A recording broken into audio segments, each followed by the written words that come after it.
জয় মা শ্যামসুন্দরী। বন্ধুরা, তোমরা সবাই জানো আগামী 1 জানুয়ারির দিন মা শ্যামসুন্দরীর মন্দিরে খুব গণ্ডগোল হয়। তো কী কারণে গণ্ডগোল হয়েছে বা কিসের জন্য ভক্তদের সেদিনকে ঢুকতে দেওয়া হয়নি মন্দিরের ভেতরে, সেটা আজকে আমরা জেনে নেব ওখানকার যে প্রাক্তন পুরোহিত আছে তার থেকে। তো চলো শুনে নেওয়া যাক। জয় মা শ্যামসুন্দরী। কুণাল ঘোষ, ওই চোরটা, যে সারদাকাণ্ডের চোর, তার বক্তব্য কি? এতদিন আপনার মেয়েকে সামনেছেন, এর মেয়েকে দিন। আমরা মেয়েকে বিক্রি হতে দেব না। সব মন্দির যেমন দখল করে নিয়েছে পার্টি পলিশ, আমাদের মন্দিরও তাই করতে চেয়েছিল। আমরা আমাদের মন্দিরকে হতে দেব না, আমাদের একটা রক্তের বিন্দু থাকতে হতে দেব না। মানুষ, মিডিয়া কিসের? আমাদের বক্তব্য কোথায়? যখন কেউ কিছু বলে, চ্যানেল কোনো কথা বলে, চ্যানেলের কি কাজ? আমাদেরও বক্তব্য নেওয়া না? সিএন, বড় বড় টিভি চ্যানেল যেগুলো, সেগুলো আমাদের বক্তব্য কোথায়? চুরি করছে, চাল চুরি করছে। আরে তুই তো গরু চুরি করছিস, তুই তো সোনা চুরি করছিস, লোকের টাকা, গরিব মানুষের টাকা খেয়ে মেরেছিস, সেইগুলো হিসাব কই? আর আমরা চুরি করছি, আমরা প্রত্যেকটা দিন 2 মাইলে মানুষকে প্রসাদ খাওয়াই ফ্রিতে, সেই ভিডিওগুলো কই? আমাদের মন্দির প্রত্যেকদিন মায়ের শাড়ি দেওয়া হয়, প্রত্যেক বছর 2বার মায়ের বস্ত্র দান করে হাজার হাজার ভক্তের মধ্যে। আমরা মন্দির টাকা চাই, সোনা চাই? অতই সহজ? বলছে আপনার মাকে, আপনার মেয়েকে অনেক সামনে নিয়েছেন, আমাদের সামনেতে দিন। আপনি যদি আমাদের কথা শুনে নেন, সব চ্যানেলে ভিডিও মিটে যাবে, সব আপনার পরিষ্কার হয়ে যাবেন, মায়ের মধ্যে আবার ভক্তরা আসবে। আমরা মেনে নিতে পারবো না। আমরা চোরকে আমাদের মেয়েকে সঁপিতে পারবো না। মাকে ভালোবাসি, মাকে ভালোবাসি। ওরা, ওদের দাবি কি?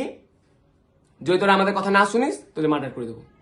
মার্ডার হুমকি কোথায়? সেই মিডিয়াতে আমাদের কোথায় বক্তব্য? সাধারণ মানুষের কি পাশে কেউ নাই? কোথায় মমতা দি? কোথায় বসে আছেন আপনি এখন? আপনার পার্টির লোক কুণাল ঘোষ ধরে মারছে আমাদের, প্রমাণ কোথায় ওর? কোথায় প্রমাণ? আপনি যে এত কিছু করছেন দেশের জন্য, মন্দিরের জন্য, সব দেখানো কোথায়? আমাদের ধরে অত্যাচার হচ্ছে, আমাদের কোনো কথা শুনবে না? আমাদের কথা শুনবে না মানুষ? আমরা যে বলছি, আমাদের বাইট কোথায়? আমাদের কথা কোথায়? ও, আপনি ওদের সাথে নাকি? পার্টিকে দিয়ে দিলে সবাই ধোয়া তুলসী পাতা, আর পার্টিকে না দিলেই সব ভালো। আমাদের মন্দিরে প্রত্যেকটা সময় 1 লাখ টাকা করে চাইতো, দেয়া হতো। এখন ট্রাস্টির মেম্বার করতে হবে। আমাদের ট্রাস্ট নেই, ওরা জানে না? ওরা এতই বোকা? 2021 সালে আমাদের ট্রাস্ট আছে, দরকার কাগজপত্র আমরা দেখাতে পারবো। ওই বাড়িটা মায়ের কেনা বাড়ি, আমাদের দলিল আছে, সব আমাদের কাছে প্রমাণ আছে। মিথ্যা না। আমরা মাকে এমনিও বেঁধে নিয়ে জানি, মায়ের ট্রাস্ট তৈরি করে তারপরে ওখানে মায়ের মন্দির হয়েছে। সব মিথ্যা। উনি প্রথমেও এসেছিল, মায়ের প্রসাদ খেয়ে গেছে, সেদিন তো খারাপ লাগেনি? এত বছর ধরে এসে, তখন তো খারাপ লাগেনি? খারাপ লাগলো কখন? 1 জানুয়ারির দিন, যখন প্রচুর ভক্ত সমাগম হবে, তখন সবকিছু বন্ধ করে দেবো। এটা প্ল্যান না? মানুষ কোথায় আপনারা? যে মায়ের মুখের মধু হাসি দেখে আপনারা পাগল হতেন, কোথায় আপনারা? সেই মাকে নিয়ে হাসাহাসি করছে, বলছে নুপুর পরে হেঁটে বেড়ায়, মা কি বাজি? মা আমার মেয়ে, তাকে নিয়ে বলছে, আপনারা কিছু দেখছেন না? কোথায় আপনাদের বিচার? কোথায় বসে আছে আমাদের সরকার, যে একটা মন্দিরের ওপর দখল করে নেওয়ার চাপ হচ্ছে? কি বলছে ওনার প্রথম ভিডিওতে? 2টো ভিডিও ছাড়ছে। প্রথম ভিডিওতে বক্তব্য ওনার, আমরা চোর, আমরা খারাপ, আমরা সবকিছু। আর সেকেন্ড ভিডিওতে উনি কি বলছে?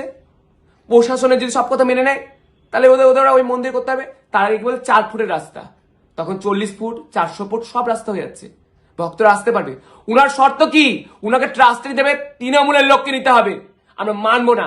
কোনো পার্টি মায়ের মন্দিরে আসবে না, বেঁচে থাকতে হবে না। আমরা বেঁচে থাকতে, আমাদের একটা রক্তের বিন্দু থাকতে আমরা হতে দেবো না। হতে দেবো না মানে হতে দেবো না। আমি দেখতে চাই যে মায়ের জোর বেশি না তোর জোর বেশি। শয়তান, তুই নির্বংশ হবি। তোকে আমি অভিশাপ দিলাম, তোর পুরো পরিবার আর যে পাড়া ছেড়ে এসছে সে পাড়াও নির্বংশ হবে। বলে রাখলাম, আমার কথা সব সত্যি হবে। আমি যদি মাকে ভালোবেসে থাকি। জয় মা শ্যামসুন্দরী।